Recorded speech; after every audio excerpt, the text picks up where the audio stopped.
livro.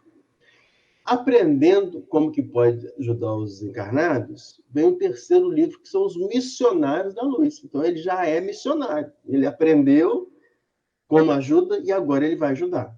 Então, missionário por causa disso, porque ele vai para a Terra, já, uma vez que já aprendeu, para ajudar os encarnados. E ele vai para onde? Primeira coisa, ele vai para o centro espírita, como desencarnado, para visualizar o que estava acontecendo nos centros espíritas, né? E aí, o primeiro capítulo é o psicógrafo. Por quê? Porque registra o médium psicográfico tentando psicografar algumas mensagens, né? E aí ele fala da dificuldade do médium. Por quê? Porque o médium ele não compreendeu que era necessário dele preparar a vida dele para o trabalho mediúnico. E aqui a gente quer sempre lembrar que quando a gente fala de médium, a gente fala de trabalho mediúnico, a gente quer dizer sobre nossa vida, tá? Porque o médium, para nós, no nosso estudo, e assim o é, né? O médium é aquele que serve de meio intermediário entre a espiritualidade e os encarnados, né? E assim nós somos, porque nós recebemos intuições e etc. Tá? Então, quando o livro fala médium, interpreta como nós. Tá? Quando fala de mediunidade, essa capacidade que nós temos de receber influência da espiritualidade. Ok? Então, o primeiro capítulo fala sobre o psicógrafo, e aí o segundo capítulo fala sobre epífise, mostrando que existe uma glândula endócrina, né? Uma glândula nossa, do corpo físico, que uma das funções dela é isso, é a conectividade com a espiritualidade, né? Então, a epífise é uma glândulazinha que fica na base do cérebro, e quanto mais a pessoa tem conexão com o mundo espiritual, mais luminosa é essa epífise. O terceiro capítulo é o desenvolvimento mediúnico. Nesse terceiro capítulo, mostrou vários amigozinhos médios que não estavam conseguindo desenvolver mediunidade porque não se preparavam, né, anteriormente, não cuidavam do corpo, não cuidavam do espírito anteriormente, para chegar no centro.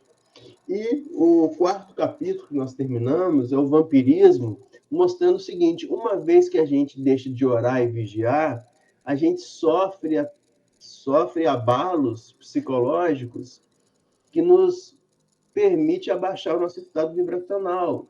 Por exemplo, nós começarmos a alimentar pensamentos que não são saudáveis, né? Pensamentos autodestrutivos, e aí a gente começa a baixar a nossa vibração. E quando a gente baixa o campo vibracional, a gente entra naquele campo vibracional dos irmãozinhos desencarnados, mas daqueles desencarnados também com baixa vibração. Então, veja, não foram eles que nos assaltaram, fomos nós que invadimos a região deles, pela nossa baixa vibração, pelo descuido de orar e vigiar. E quando a gente entra na baixa sintonia deles, eles se sentem, então, no direito de trocar interferências conosco, de sugar esse nosso pensamento baixo, porque eles vão se nutrir disso, dessa interconexão entre os pensamentos de baixa vibração. Tá? E isso que se chama de vampirismo. Por que vampirismo? Vampirismo baseado nos morcegos, né? Nos morcegos, de sugar o sangue, né? Então, esses irmãozinhos desencarnados com baixo patamar vibracional, quando a gente abaixa a nossa vibração, descuida do orar e vigiar, entramos nas zonas de vibracionais dele, e aí o nosso pensamento está na mesma sintonia que o deles. Então, por que vampirismo? Porque eles querem que nós fiquemos ali. Não quer que a gente saia. Por isso, vampirismo. Tá bom? Ok. E agora, nós vamos terminar, na verdade, né, a última parte do estudo desse capítulo vampirismo. Então, nós paramos aqui na minha página, é a página 45, no finalzinho da página 45, tá? Aqui tem o subitem 4.9, para aqueles que têm o subitem no livro. Aqui eu vou falar como que começa o último parágrafo, tá? Ele pergunta: como solucionar tão dolorosos problemas, né? Tão dolorosos problemas. Que problemas são esses, né? Aqueles problemas de falta de preparo individual, falta de oração, né? Falta de cuidado consigo mesmo, e aí gerando as dores e a desconexão com a espiritualidade de luz. Então, como superar esse problema? Aí, Aniceto não, Alexandre, que agora o instrutor é Alexandre, fala para André Luiz: os problemas são nossos, esclareceu o generoso amigo, tranquilamente. Não nos cabe condenar ninguém, abandonando as faixas de nosso primitivismo. Então ele está falando, né, que os problemas não é simplesmente dos outros, né? Não é simplesmente dos outros. Os problemas é nosso também. Ou seja, da espiritualidade. E aí ele fala: abandonando as faixas de nosso primitivismo, devemos acordar a própria consciência para a responsabilidade coletiva. A missão do superior é amparar o inferior e educá-lo. Então, isso a gente já viu, né, no encontro passado. E os nossos abusos para com a natureza estão cristalizados em todos os países há muitos séculos. Então, aqui a gente começa. Tá? Não podemos renovar os sistemas econômicos dos povos de um momento para outro. Aí todo mundo encontrou? Está todo mundo seguindo aí? Tá? Beleza. Tá. Então vamos lá. Então, continuando. Não podemos renovar os sistemas econômicos dos povos de um momento para outro, nem substituir os hábitos arraigados e viciosos de alimentação imprópria de maneira repentina. Refletem eles, igualmente, nossos erros multimilenários. Então, o que está acontecendo aqui? Né? Então, André Luiz estava falando com Alexandre, o seu instrutor, sobre esses irmãozinhos encarnados que ele estava observando que estavam entrando em falência mediúnica. O que é falência mediúnica? A dificuldade de conexão com a espiritualidade, dificuldade de conexão com eles desencarnados. Por quê? Porque não cuidaram, não oraram, não vigiaram, né? E aí, André Luiz está perguntando para Alexandre como resolver isso, esses problemas. E aí, Alexandre está falando: não, os problemas não são somente deles, os problemas são nossos também, desencarnados, que estamos tentando ajudá-los. Porque aí Alexandre está mostrando o hábito que foi cultivado em uma vida inteira não consegue ser rompido de uma hora para outra. Então é preciso que a espiritualidade esteja junto, né? Paulatinamente oferecendo recursos para que esses irmãozinhos consigam devagarzinho ir ascendendo vibracionalmente, né? E aí Alexandre fala para André Luiz, que eu lembro que Alexandre é um espírito de luz altamente elevado, por isso é instrutor de André Luiz. E aí Alexandre fala o seguinte: nós, né, falando dos desencarnados, nós já cometemos em épocas milenárias os mesmos erros que os nossos irmãos estão cometendo agora, né? Então nós não podemos condená-los, muito pelo contrário, pelos erros que nós já cometemos e pela experiência que nós temos que auxiliá-los, né? E aí fica o mesmo pensamento desse capítulo para nós. É isso que André Luiz está querendo falar para nós, né? Em vários momentos que nós visualizamos, né, alguns de nossos irmãos errando, e a nossa tendência é comentar o erro, né? E, na verdade, nós, como estudantes da doutrina espírita, nós aprendemos que não devemos comentar o erro, mas sim devemos exemplificar, mostrar atitudes de luz, atitudes do bem, né? Essa é uma atividade nossa. E lembra o seguinte, se alguém quiser fazer algum comentário, pode abrir o som e falar, Marco, ó, quero falar aí, tá bom? Tarcísia quer comentar alguma coisa? Tarcísia? Não? Indo. Agora sim, agora o seu microfone Tá me ligou, viu? ouvindo? Estou ouvindo, querida. Boa noite a todos. Boa noite. Obrigada pela acolhida. E vai ser muito interessante participar do grupo, viu, Marco? Muito obrigada, viu, pelo convite. A gente que agradece, querida, a sua participação. E qualquer coisa você pode abrir o microfone, comentar, tá? Se tiver Sim, dúvida, faz os seus comentários, pode trazer para a gente aqui as suas opiniões, né, da sua vivência na doutrina espírita no assunto que a gente está comentando, né? Então, o sim, nosso estudo é um estudo participativo, tá? Não é tá só bom. eu falando, não. Vocês falando também. Um só falando cansa, né? É verdade. Então, Obrigada, Marco. eu que agradeço. Então vamos lá, gente. Então vamos continuar, ok? Então, aí Alexandre está comentando. Refletem eles igualmente nossos erros multimilionários, mas na qualidade de filhos endividados para com Deus e a natureza, devemos prosseguir no trabalho educativo. Então, isso é para a gente, para a gente. Nós devemos prosseguir no trabalho educativo. Se nós entramos em determinado local, percebemos erros, não é para que a gente vire as costas e fale, não vou entrar ali porque tem irmão que está errando. Não. É para que a gente aprenda com os erros e possa, com o erro aprendido, nos melhorar. E nos melhorarmos, nos tornarmos luzes para aqueles irmãos que estão necessitados.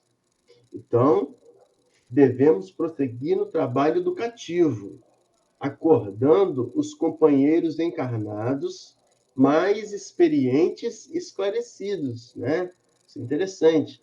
Acordando os companheiros encarnados mais esclarecidos. E aí a gente lembra, capítulo 7 do terceiro livro, da terceira parte do Livro dos Espíritos, que é a lei divina natural, o capítulo 7 é a lei do progresso. Lei do progresso. Né? E na lei do progresso, Kardec pergunta para a espiritualidade, né? Se existem irmãos mais ou menos adiantados, né? E aí a espiritualidade responde, sim, existem os irmãozinhos mais adiantados e os menos adiantados, mas eles encarnam junto para quê? Para que os mais adiantados possam estender as mãos para os menos adiantados e os dois progredirem juntos, né?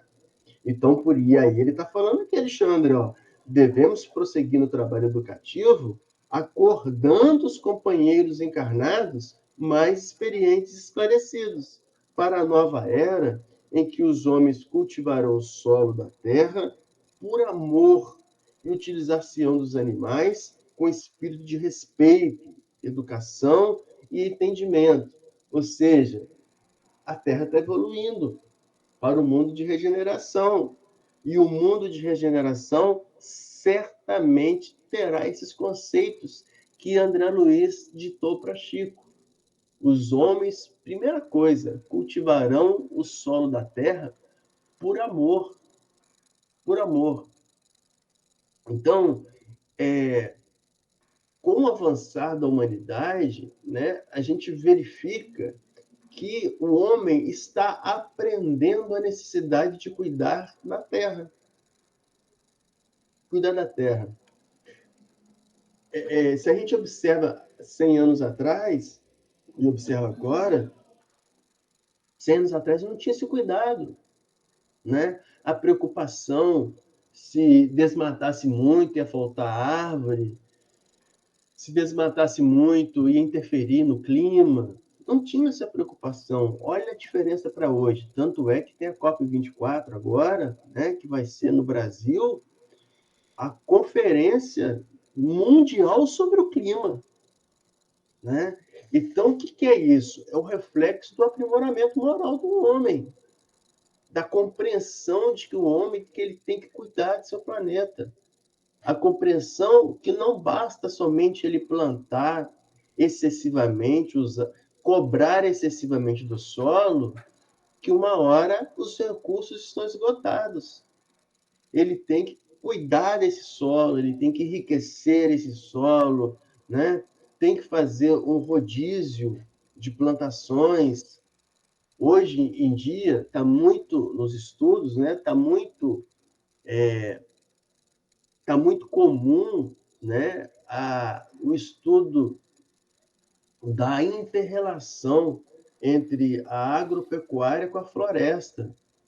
Então, eles tentam, na agropecuária, deixar um interrelacionamento com a floresta saudável, ou seja, não derrubando todas as árvores para criar o gado, mas sim mantendo uma certa quantidade de mata nativa, o gado, usando o adubo do gado para adubar o solo, para permitir o crescimento de novas espécies nativas. Então, é esse interrelacionamento entre a ecologia, entre a agricultura, entre o solo. Então, isso reflete o quê? Aprimoramento moral, evolução moral da humanidade. E aí, preocupação com o planeta Terra. E aí nós entendemos que o planeta está realmente em processo de evolutivo para um mundo de regeneração. É esse o mundo de regeneração, em que a consciência do homem muda, né? Então, vamos continuar, se ninguém quiser comentar nada. E, além do mais, os homens cultivarão o solo da terra por amor e utilizar-se-ão dos animais com espírito de respeito, educação e entendimento. Respeito, educação e entendimento para também com os animais.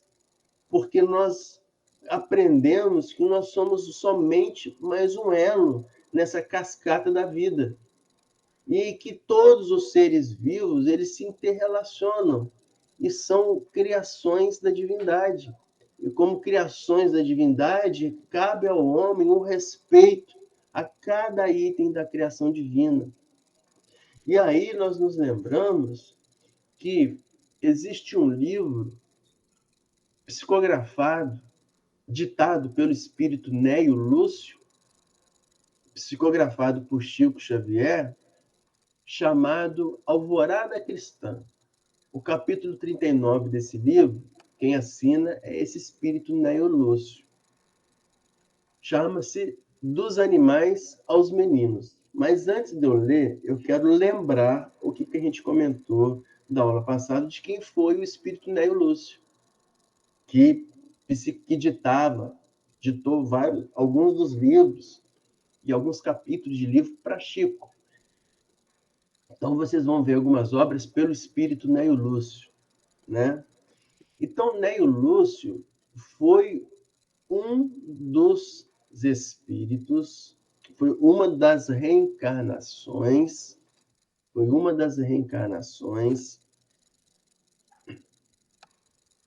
que veio na época de Chico Xavier, com o nome do educador Arthur Joviano. Arthur Joviano era quem que era? Era o pai de Rômulo Joviano, que foi chefe de Chico Xavier. E esse pai dele, do Rômulo, que era chefe de Chico Xavier, o Arthur Joviano, ele foi que criou a Fazenda Modelo, onde Chico trabalhava. Então, era a Fazenda Modelo, em Pedro Leopoldo, né? Era uma fazenda modelo mesmo, em que os animais eram bem cuidados, né? Tinha um sistema de agricultura bem organizada, né? E o Arthur Joviano, que era pai do Rômulo Joviano, quando ele desencarna, ele vem para Chico trazer as obras de Neio Lúcio, como espírito Neio Lúcio, né? E o espírito Neio Lúcio, quem foi Neio Lúcio? Foi o espírito que conviveu com Emmanuel. conviveu com Emmanuel. Então, Neio Lúcio conviveu com Emmanuel e é registrado isso na obra 50 anos depois. Então, Emmanuel tem uma série de livros e tem o livro 2000 anos atrás, né? Que relata a primeira encarnação escrita de Públio Lentulus, de Emmanuel, como Públio Lentulus, senador romano, tal. Depois, Públio Lentulus, ele desencarna e reencarna 50 anos depois, por isso que dá o nome do livro 50 anos depois. E ele vem reencarnar Públio Lentulus, que é a primeira encarnação de Emmanuel, né, na primeira encarnação dele veio como senador romano, altamente soberbo, e ele encontra Jesus e desperdiça essa possibilidade do encontro com Cristo. E ele tem uma esposa, Lívia, que era um espírito de luz que estava do lado dele, e que ele não absorve todos os ensinamentos da esposa. E a esposa, quando percebe o Cristo, ela vai e começa a se encontrar com os cristãos, e naquela época de Roma era proibido o encontro de cristãos, e eles se encontravam nas cavernas da região de Roma. E um dos encontros que a esposa desse Públio Lentulus foi, que era Lívia, nessa caverna, a guarda romana vai nessa caverna e prende todo mundo. E apreende e leva para o calabouço. E quem era preso como seguidor de Cristo era condenado à morte nas arenas. E a esposa dele, como foi escondida desse Públio Lentulus, que é um senador romano, Públio Lentulus não sabia disso, e ela foi capturada e foi para os calabouços. E Públio Lentulus foi, então, com uma comemoração no Senado romano e foi para o espetáculo das arenas. E uma das partes da comemoração ia ter um grande espetáculo nas arenas. E quando ele está lá no espetáculo das arenas, a esposa dele está sendo jogada às feras lá no meio desse espetáculo, sem ele conseguir identificá-la. E ela morre, né, trucidada pelas feras. E aí, esses Públios Lentulus, depois, né, ele vê a esposa desencarna, fica sabendo, né? E ele vai e tenta se regenerar, né? Desencarna velhinho e desencarna. E quando ele vem, então, na próxima encarnação dele, ele não vem, logicamente, como senador romano, ele vem como agora como escravo, porque ele permitia, né, esse espetáculo doloroso nas arenas romanas, então ele encarna, então, segunda encarnação escrita de Emmanuel, como o escravo Nestório. E esse escravo Nestório, ele tem um filho, Ciro, e esse filho dele, Ciro, apaixona-se por uma menina da casa onde Nestório trabalhava, porque ele era escravo, ele recebeu um termo de alforria e trabalhava para uma família também do Senado romano, como escravo agora. E seu filho apaixona-se pela filha desse patrão de Nestório. E aí, Nestório observa que o filho dele não tem possibilidade nenhuma de ficar junto com essa menina, porque ele era escravo, a menina é filha do Senado romano e tal. E aí, o que acontece? O próprio Nestório, que era uma das encarnações de Emmanuel, e o filho dele é jogado também para ser devorado nas arenas romanas. O que foi na preencarnação dele, anterior, ele permitiu que várias pessoas fossem devoradas na arena, ele reencarna e desencarna do mesmo jeito que ele permitia aquilo que acontecera. Então, mostrando isso. E aí, nesse livro, 50 anos depois, né, que vem Emmanuel na forma desse escravo Nestório, essa menina que é apaixonada, que os filhos dele é apaixonada, a Célia, era uma menina que é um espírito de luz, né? E ela tinha o Cristo dentro dela. E ela vai e leva a figura do Cristo, a mensagem do Cristo, para o avô dela. O avô dela, quem é o avô dela? Quinéio Lúcio. Então, ela leva o espírito do Cristo, na mensagem do Cristo para Quinéio Lúcio, e mostra, apesar do Quinéio Lúcio já estar velhinho, ela apresenta o Cristo para Quinéio Lúcio. E Quinéio Lúcio recebe esse Cristo e desencarna, então, com a figura do Cristo já aceita para ele. Então, esse espírito, esse indivíduo Quinéio Lúcio, da época da segunda encarnação de Emmanuel, no livro 50 anos depois, é esse espírito que recebeu o Cristo, a mensagem do Cristo através dessa série, e uma das encarnações de Néio Lúcio, agora Néio Lúcio, uma das encarnações dele, na época de Chico, é como o pai do chefe de Chico Xavier, na Fazenda Modelo, que então tinha o nome de Rômulo Joviano, de Arthur Joviano. E aí, Arthur Joviano, quando desencarna, ele vem para Chico como Néio Lúcio, como espírito Néio Lúcio, e trazer várias obras para Chico. Então, toda vez quando vocês verificarem as obras de Chico pelo espírito Néio Lúcio, é esse Néio Lúcio lá do livro 50 anos depois, que conviveu com Emmanuel e recebe Cristo, a mensagem do Cristo através dessa Célia. Ok? Então, nesse livro, Alvorada Cristã, é um dos livros ditados pelo espírito Néio Lúcio para Chico Xavier. O capítulo 39 é dos animais aos meninos. E é um poema em que ele diz para Chico o seguinte: meu pequeno amigo, ouça, não nos faça mal. Então, é uma conversa dos animais para o humano. Os animais falando para o humano. Meu pequeno amigo, ouça, não nos faça mal, nem nos suponha seus adversários. Somos uma imensa classe de servidores da natureza e criaturas igualmente de Deus. Né? Então, simbolizando aí o que Alexandre está tentando explicar para André Luiz. Os homens cultivarão o solo da terra por amor e utilizar-se-ão dos animais como espírito de respeito, educação e entendimento. Por quê? Porque no mundo regenerado, nós vamos entender que todos os animais fazem parte de uma, conforme o espírito Néio Lúcio diz, de uma imensa classe de servidores da natureza e criaturas igualmente de Deus. Pergunto se alguém quer comentar alguma coisa. Marcos? Oi, Guto.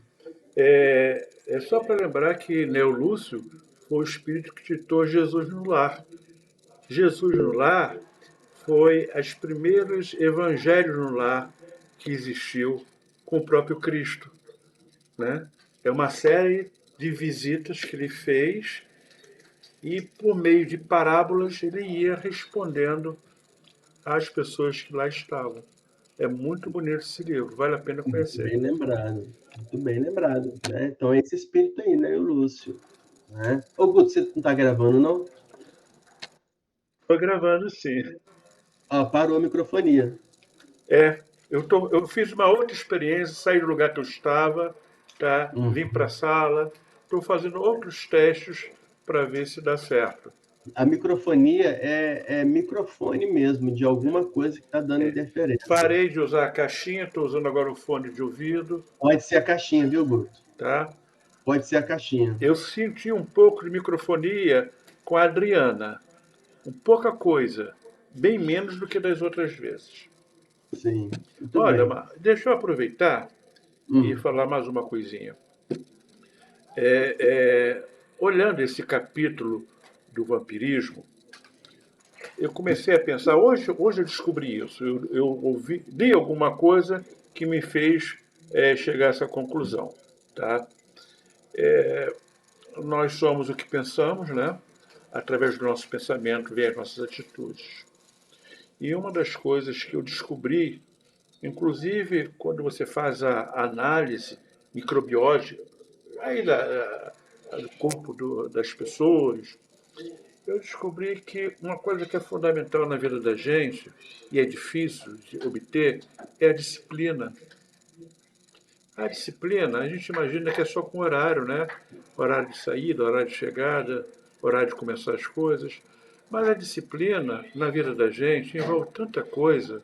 A disciplina na alimentação, o que comemos, quanto comemos, a que hora comemos, a disciplina na bebida, tá? O que bebemos, quanto bebemos, a disciplina no sexo.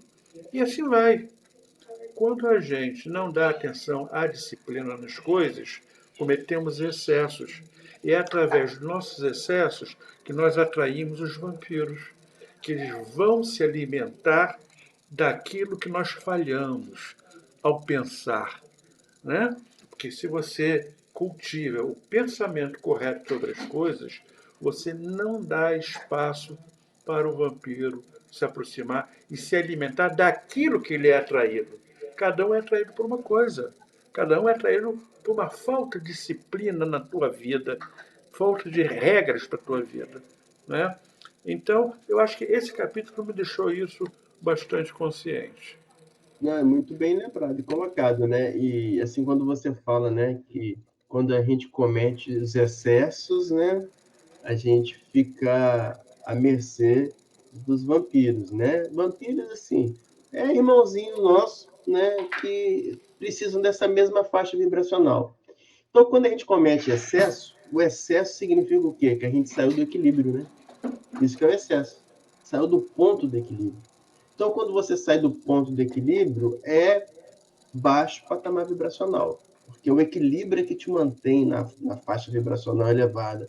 Quando você sai do equilíbrio, você baixa qualquer excesso, você baixa o equilíbrio, a vibração. Baixando a vibração, você vai entrar naquela faixa vibracional daqueles irmãozinhos que estão ali. Se o excesso é igual do livro, né, pela comilança, glutonaria, né, vai entrar na faixa vibracional daqueles irmãozinhos encarnados que cometiam aquela mesma coisa quando estavam encarnados e precisa disso, né, para poder ter o êxtase que tinha quando encarnado. É por aí.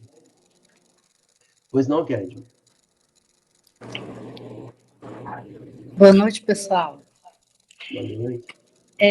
Aqui, nessa última parte que você leu, Marco, né, que fala assim, cultivarão o solo da terra por amor, né? Uhum. Na época da imigração italiana, né, aqui para o Brasil, é sabido que alguns dos italianos que vieram para cá, né, estavam morrendo de fome na Itália, por conta da guerra e tudo mais, que foi um ajuste entre os governos, eles compraram terras, e o Brasil vendeu terras para esses italianos no meio da floresta, que era para eles não conseguirem sobreviver, cheio de uma floresta fechada. Né? Não tinha como eles sobreviverem ali, mas eles sobreviveram. Hoje é Caxias do Sul, hoje é, né, lugares maravilhosos. E eles, né, queimaram tudo. Mas não era por maldade, era por sobrevivência. Né? Tiveram que derrubar todas aquelas árvores imensas, aquela floresta fechada no Brasil, naquela época, no sul, né, terras inóspitas, que não tinham como chegar lá, eles foram derrubando aquilo tudo.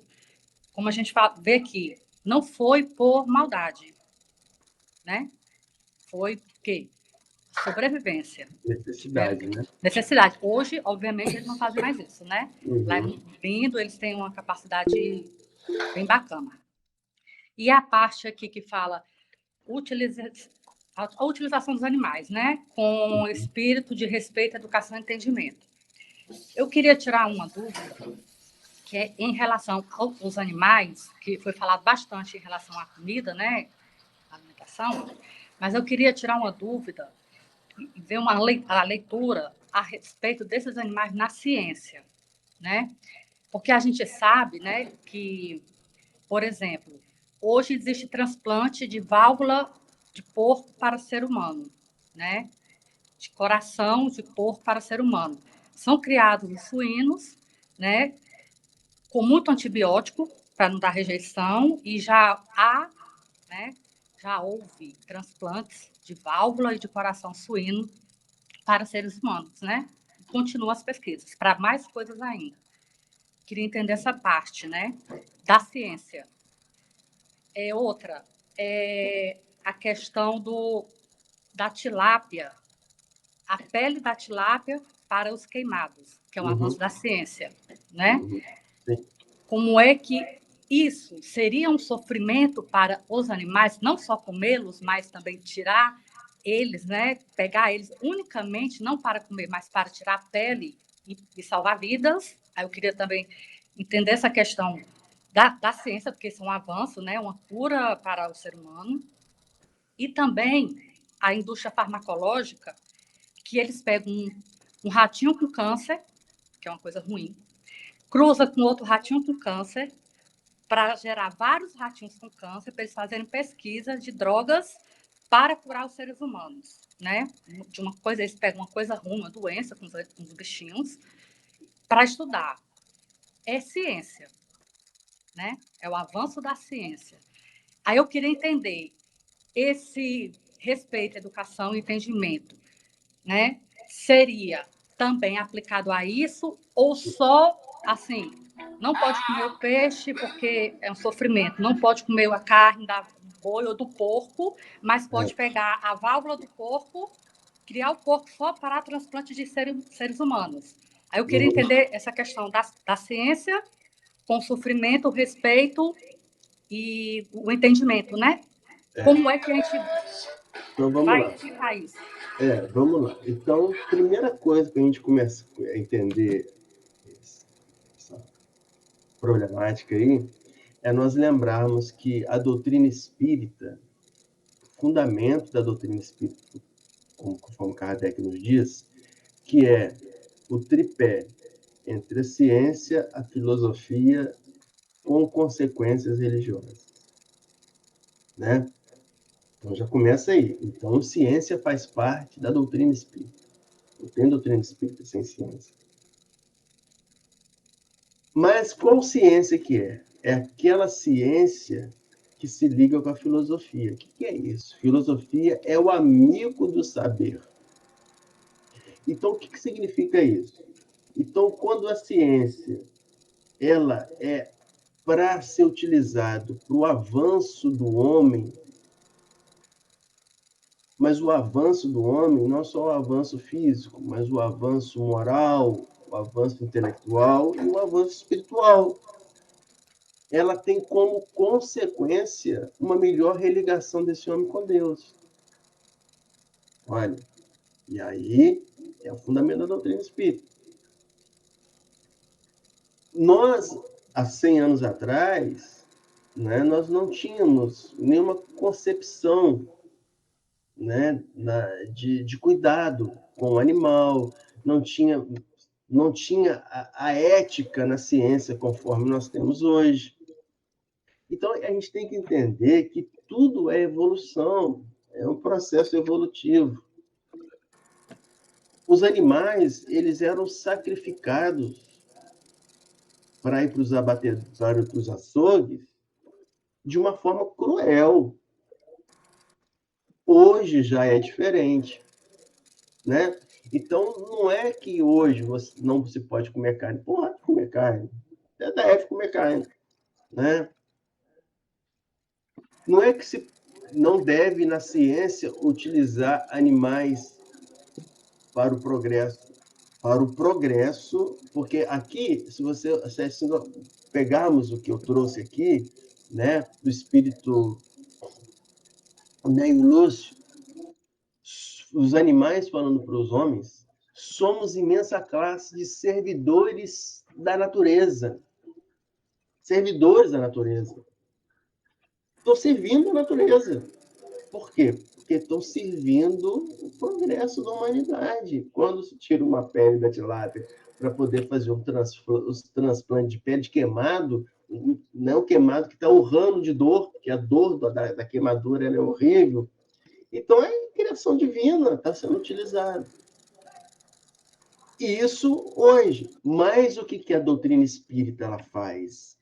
Ela faz que isso seja um processo evolutivo.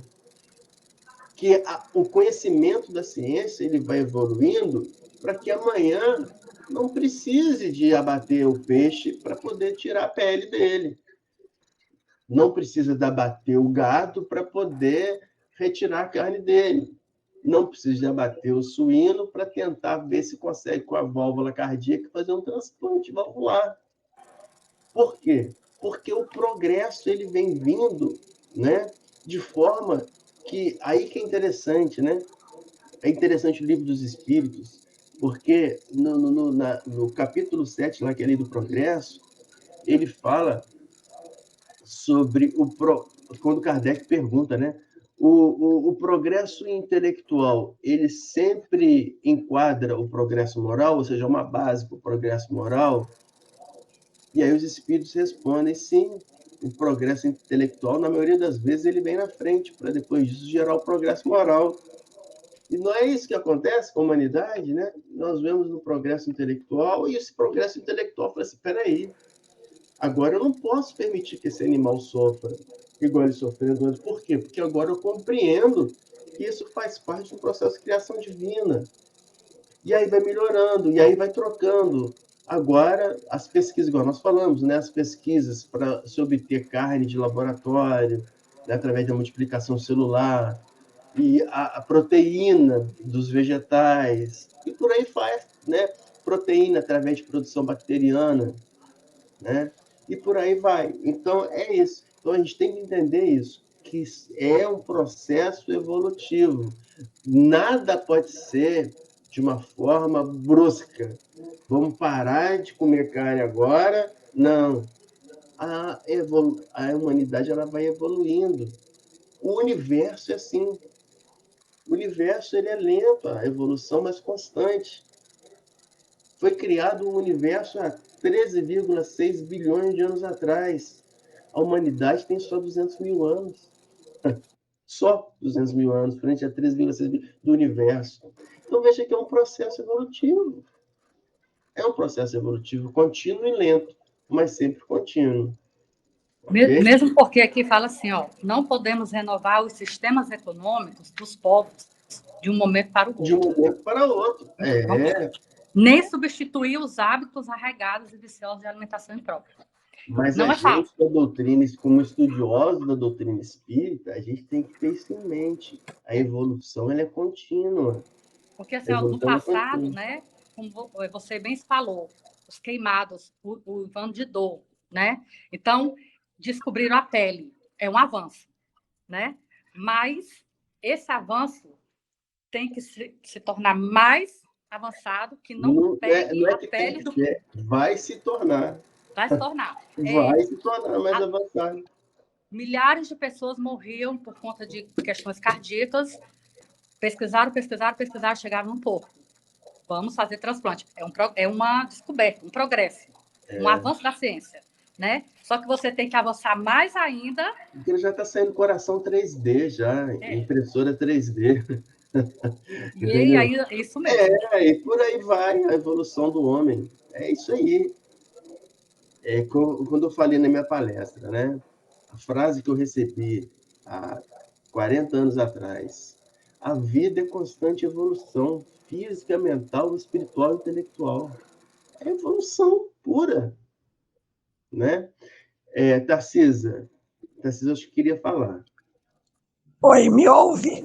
Perfeitamente.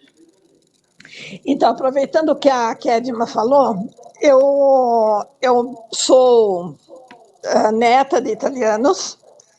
A imigração italiana, quando veio para o Brasil, eu moro num bairro que chama Colônia dos Imigrantes Italianos. Nós temos aqui vizinho um bairro chamado Caxambu, que são as terras que foram doadas a esses italianos quando chegaram em Jundiaí. Eles saíram do Porto de Santos e vieram para Jundiaí. E aqui, Marcos, a gente tem assim um privilégio de esses sítios que ainda são produtivos de muita fruta, verdura e legume. Então, a gente tem assim praticamente uma alimentação mais natural, vamos dizer, né? E eu tenho 2 hortas orgânicas perto da minha casa. Maravilha. E eu tive que, há anos atrás, eu tive que mudar a minha alimentação porque eu eu sofri de enxaqueca 25 anos, diário. Era assim, era uma coisa que tinha dia que parecia que ia explodir e tinha dia que era mais ameno, mas sempre com dor. E aí eu fui mudando, a minha médica também foi ajudando a ver o que era o gatilho e tudo mais. Eu tive que mudar a minha alimentação em muita coisa. E a carne bovina eu não como. Eu como peixe, como a carne suína, mas assim, a carne bovina, ela para mim ela é pesada. Sim. Então eu tive que mudar. Hoje a minha alimentação é muito leve. Grão germinado, muita verdura, muito legume, muita fruta, arroz integral, pouco açúcar, mas eu adoro um sorvete. Vai mudando, né, o E perfil quem não alimentar. gosta, né?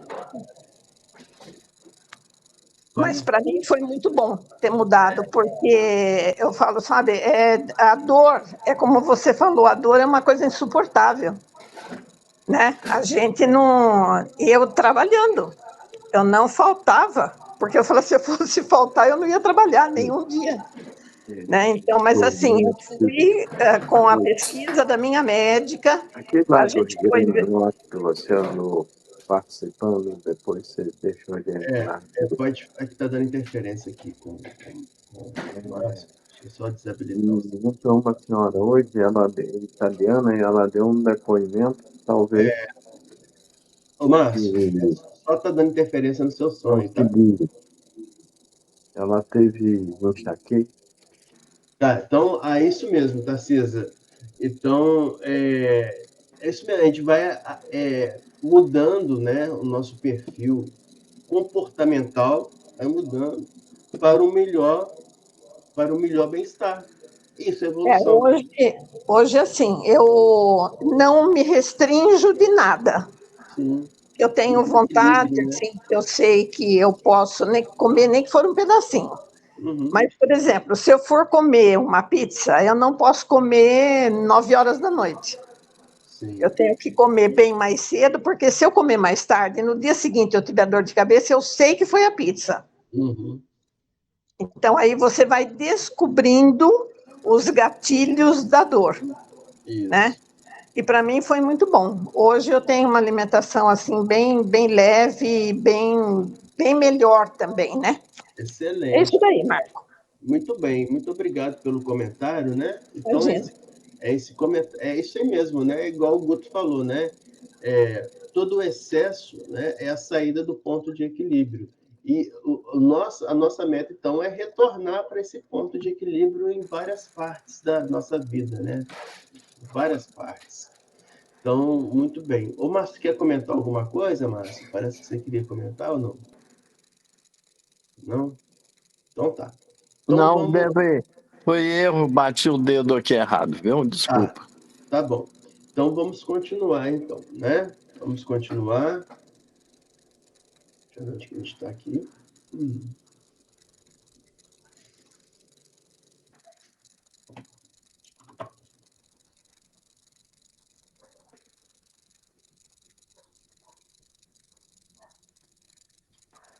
Depois de ligeiro intervalo, o instrutor observou: semelhante realização é de importância essencial na vida humana, porque sem amor para com os nossos inferiores, não podemos aguardar proteção dos superiores. Então, aí está falando, né? Então, falando da importância de compreender os animais, que são um elo da criação divina. E ele fala: sem amor para com os nossos inferiores, não podemos aguardar proteção dos superiores. E aí, a gente vê essa parte que ele fala da necessidade do amor, né? Amar, então, a toda a criação divina, toda a criação divina, né? E aí a gente lembra que o Evangelho segundo o Espiritismo, na introdução do Evangelho segundo o Espiritismo, no item 4, né, é a doutrina de Sócrates e Platão como precursores da ideia cristã e da doutrina espírita. Sócrates e Platão, lá do século V a.C., né? E aí Kardec foi e trouxe os principais postulados da ideia socrática. E ele coloca 21 postulados nesse item 4 da introdução do Evangelho segundo o Espiritismo. Mas o postulado 16, eu gosto sempre de chamar atenção para ele, porque ele fala dessa necessidade desse amor para com tudo e com todos.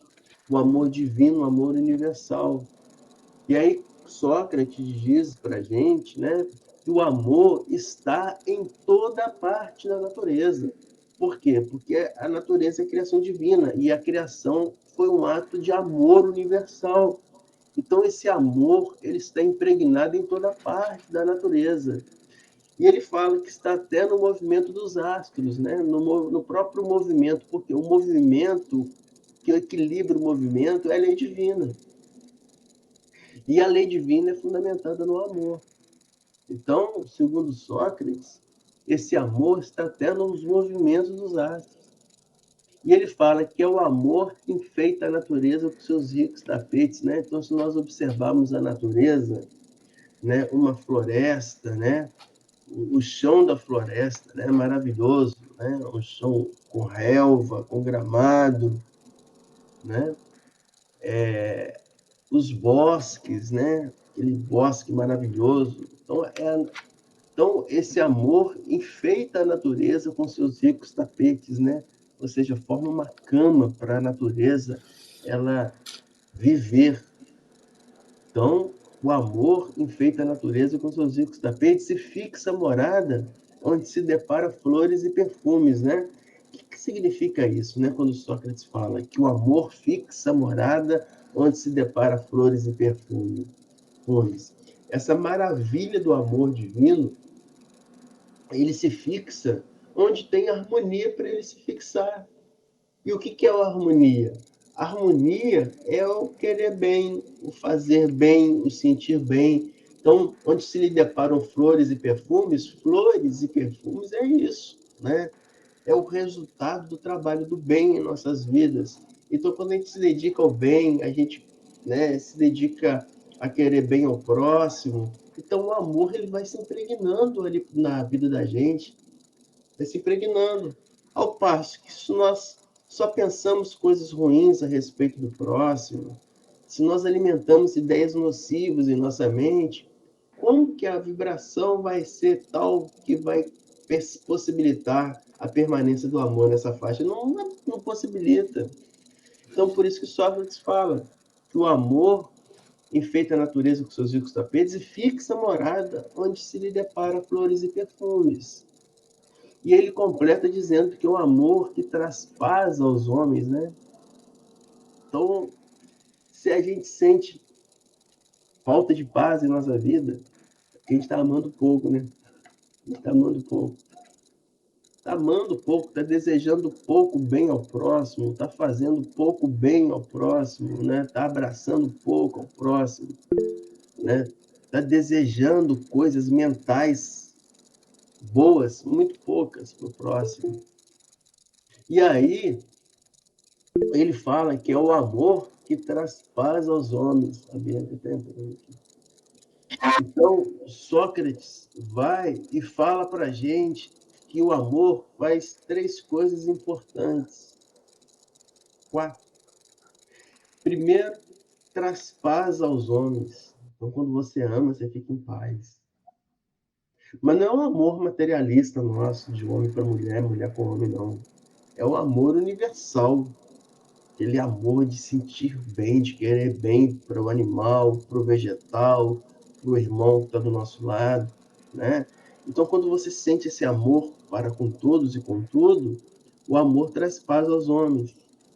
O amor acalma os ventos, né? Então, ele simbolizou que o amor acalma os ventos, porque o vento, quando ele não está calmo, ele é barulhento, né? Dá medo. Mas o amor, ele acalma os ventos, fazendo com que o vento calmo ele fique só essa brisa maravilhosa que nos refresca a pele. O amor, além de trazer paz aos homens, acalmar os ventos, é o amor que ele atua até sobre os mares, também acalmando os mares, deixando aquele mar bonito. Mas é o amor que, além disso tudo, sobretudo, tem uma coisa muito importante. O amor, ele traz sono à dor. Sócrates nos diz. Então, o amor faz com que a dor adormeça, que a dor desapareça. E aí nós entendemos Madre Teresa de Calcutá, eu sempre falo isso nas minhas palestras, né, quando eu falo sobre o amor, do paradoxo de Madre Teresa de Calcutá. Que Madre Teresa falou que na vida dela descobriu um paradoxo, ou seja, uma coisa diferente. Que se você, quando você tem uma dor, ela fala, Madre Teresa de Calcutá, se você amar muito mesmo, mas amar até doer, sabe o que acontece com a dor? A dor desaparece porque só fica o amor. Então o amor, ele vai tirando toda coisa ruim de dentro da gente, até as dores, né? Então, quando nesse ponto Alexandre fala para André Luiz, sem amor para com os nossos inferiores, nós não podemos aguardar proteção dos superiores. Por quê? Porque a gente sai da faixa do amor. A gente só recebe amor se a gente está na faixa vibracional do amor. Então é preciso que nós entremos nessa faixa vibracional do amor para que a própria espiritualidade, que é cheia de amor, possa trabalhar em conjunto conosco. Né? Então essa fala fabulosa de Alexandre para André Luiz e materializado com Sócrates. Mas aí lembrando que Neio Lúcius, a gente falou muito sobre o espírito Neio Lúcius, né? Então no livro 50 anos depois, né?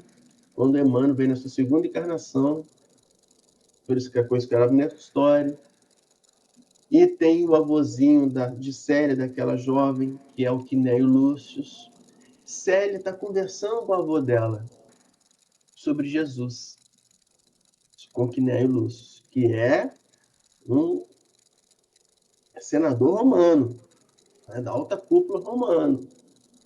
Mas Quinéio Lúcius estava absorvendo a mensagem do Cristo através da sua netinha Célia. E aí Célia, conversando com o avô, e pergunta para o avô, se nós temos sede de amor em nossa alma, por que ainda nós não conseguimos amar verdadeiramente o Cristo? Ela pergunta para o avôzinho dela, né? Não é isso. Nossa alma, ela tem sede de amor. Por quê? Porque nós fomos criados pela explosão de amor divino. Nós somos frutos da explosão de amor divino. E nós ainda não conseguimos amar verdadeiramente os ensinamentos do Cristo. Mas temos sede de amor em nossa alma. Então, que nós despertemos a cada dia essa sede de amor genuíno que nós temos dentro de nós. E despertando essa sede de amor genuíno, divino dentro de nós, nós vamos sim fazer valer a doutrina espírita, onde fala que o fundamento da doutrina espírita é tornar inteligível o ensinamento do Cristo para nós. E o ensinamento do Cristo foi o quê? Amar a Deus acima de todas as coisas e amar o próximo como a você mesmo. Pronto. Está definido. Esse é o ensinamento do Cristo. Né? Então vamos continuar. Marcos, Oi. só chegou aqui para mim uma frase, né, que coincidiu com o estudo da gente, né, que a gente está falando tanto da natureza, da preservação, do cuidado, né? É de um escritor americano, Ray Bradbury, né? Ele fala assim, ó, quero te recordar de algo fundamental. Nossa presença na Terra é ínfima, circundados por uma natureza capaz de retomar generosamente o que nos concedeu.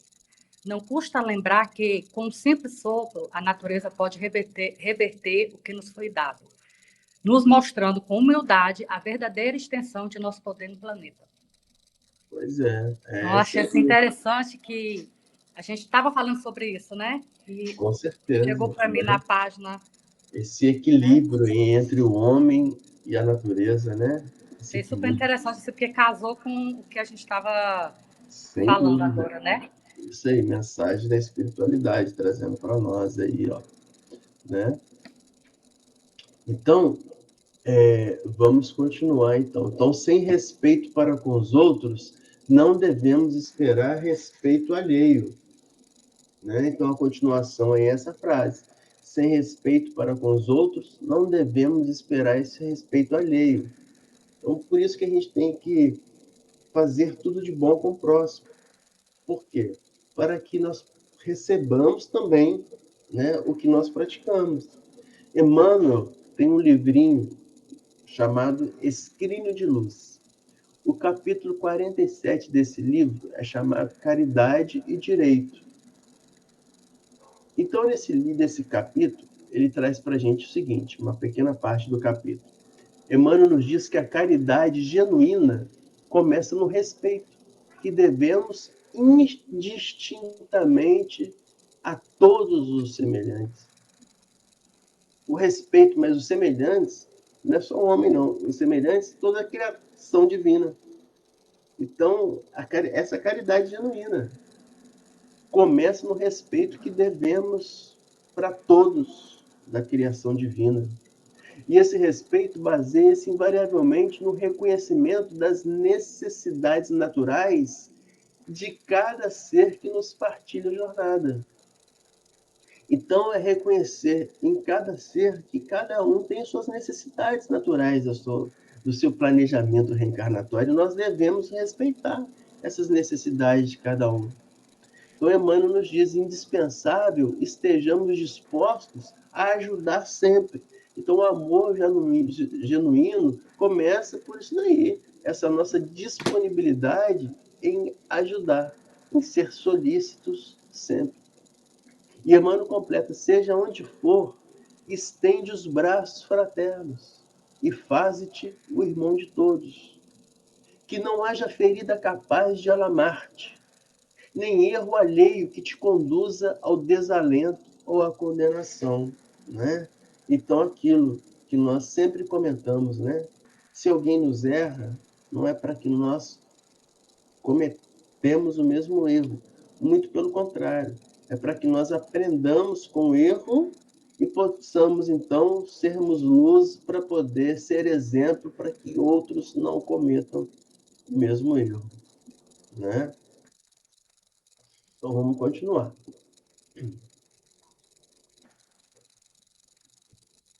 Se temos sido vampiros insaciáveis dos seres frágeis que nos cercam, ou seja, nossa relação com a animalidade, né? Entre as formas terrenas, abusando de nosso poder racional, entre a fraqueza da inteligência deles, não é demais que, por força da animalidade que conserva desveladamente, venha a cair a maioria das criaturas em situações enfermiças, pelo vampirismo das entidades que são afins. Ou seja, se nós somos vampiros dos animais, o que é isso? Se nós somente abusamos desses seres inferiores, isso é um desequilíbrio. E nós entramos nos patamares, nas zonas vibracionais dos desequilíbrios. E estando nas zonas dos desequilíbrios, entramos em contato com os irmãozinhos desequilibrados, que aí estabelece conosco o chamado vampirismo. Os esclarecimentos de Alexandre, ministrados sem presunção e sem crítica, penetravam-me no fundo. Algo de novo despertava-me o ser. Era o espírito de veneração por todas as coisas, o reconhecimento efetivo do paternal poder do Senhor do Universo.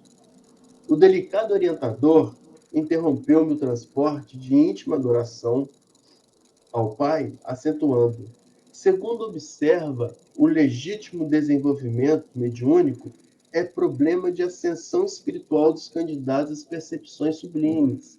Então ele fala que o legítimo desenvolvimento mediúnico, aí a gente entende o seguinte, para nós, é o que é? Essa intenção nossa de nos conectarmos com a espiritualidade de luz, né? Essa intenção nossa. Então, nós só conseguiremos isso através da ascensão espiritual, através das percepções sublimes. O que é isso? Ascensão espiritual através das percepções sublimes. Ascender espiritualmente é cometermos atividades sempre no bem, trabalharmos no bem. E quando a gente está imbuído nisso, de trabalhar no bem, com a mentalidade de ajudar o próximo, de fazer coisas boas, a gente tem que também exercer a percepção, porque coisas boas e mensagens vão chegando para a gente, e a gente não pode deixar passar desapercebido. Porque quanto mais a gente trabalha no bem e desenvolve essa percepção das coisas que vão acontecendo ao nosso redor, a gente vai começando, então, a se ligar mais facilmente à espiritualidade. É isso que ele está falando, né? Da ascensão espiritual, as percepções sublimes. Entretanto, André, não importa que os nossos amigos ansiosos pelos altos valores psíquicos tenham vindo até aqui sem a devida preparação. Ou seja, André observou, né, os irmãozinhos tentando o contato mediúnico, mas falindo. Mas para a espiritualidade não tem problema. Por quê? Porque os irmãozinhos estão tentando trabalhar. E a espiritualidade está ali, assessorando a eles para serem pessoas melhores. Então, esse nosso estudo, gente, eu sempre falo, serve para isso. A espiritualidade de luz está aí na casa de cada um, né? Nesse nosso estudo aqui, nos assessorando, iluminando a casa, iluminando os nossos familiares, nos favorecendo para que sejamos pessoas melhores. Então, o nosso estudo nos propicia isso, esse contato maior da espiritualidade conosco. Entretanto, André, não importa que os nossos amigos ansiosos pelos altos valores psíquicos tenham vindo até aqui sem a devida preparação. Embora incipientes no assunto, lucraram muito, muitíssimo, porque foram auxiliados contra o vampirismo venenoso e destruidor. Surpreendeu-se você com as larvas que lhes avassalam as energias espirituais? Agora verá as entidades exploradoras que permanecem fora do recinto, esperando o regresso. Então, mostrando o seguinte, que lá no centro eles estão protegidos, mas lá fora, na rua, essa proteção não é tanta. Então, é necessário orar, vigiar e manter o patamar vibracional no alto para que a proteção se estenda nos nossos passos, para onde nós formos. Aí André pergunta, lá fora? Perguntei alarmado. Sim, respondeu Alexandre. Se os nossos irmãos conseguissem, de fato, estabelecer entre si mesmos os desejáveis golpes de disciplina, muito ganhariam em força contra a influência dos infelizes que os seguem. Lamentavelmente, no entanto, são raros os que mantêm a necessária resolução no terreno da aplicação viva da luz que recebem. Então, esse nosso estudo é um estudo que nós recebemos muita luz, muita informação, muitas bênçãos da espiritualidade que estão aqui, mas é preciso que nós apliquemos essa luz no nosso dia a dia. É necessário isso. A maioria, rompido o nosso círculo magnético, continua Alexandre, organizado no curso de cada reunião, esquece as bênçãos recebidas e volta-se novamente para as mesmas condições deploráveis de horas antes, subjugada pelos vampiros renitentes e cruéis. Oh, que lições! Exclamei. Notando que os nossos amigos encarnados se dispunham a sair, então a gente está observando, né? Terminou aquele momento mediúnico e os irmãos já estão saindo. Os nossos irmãos encarnados se dispunham a sair, o instrutor convidou, venha comigo à via pública e observe o que acontece quando eles saem fora do centro, o que acontece na via pública. Então, é o próximo capítulo, que será o capítulo 5, a influenciação, que nós começaremos no nosso próximo encontro. 9h15, certinho, o horário de término.